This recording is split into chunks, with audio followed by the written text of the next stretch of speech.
Hi, this is needlepointers.com, and today I have a quick tip for you for machine embroidery.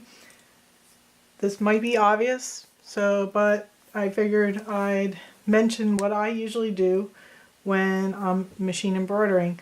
I do a lot of machine embroidery, and I end up, if I'm doing things with my large hoop, you can end up with a lot of wasted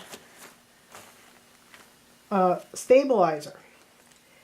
What I like to do is save this stabilizer. So you can see I have a whole bunch of pieces here.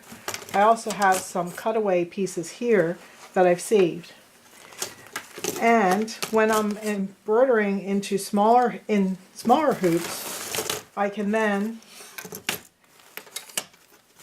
take parts of this and use that for the stabilizer, so that way I'm not wasting as much stabilizer.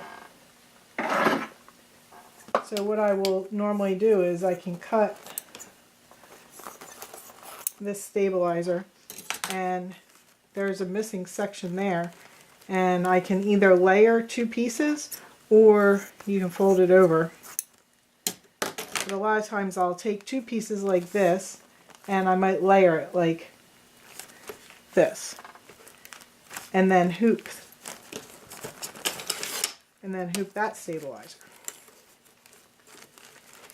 And this is a great way to try to get the most out of your stabilizer dollars. I do the same thing with the pieces of the cutaway stabilizer. I can lay this down and overlap it a little bit and hoop that. So I hope you enjoyed this quick tip for today. Please visit our website needlepointers.com for lots of other machine embroidery projects and tutorials.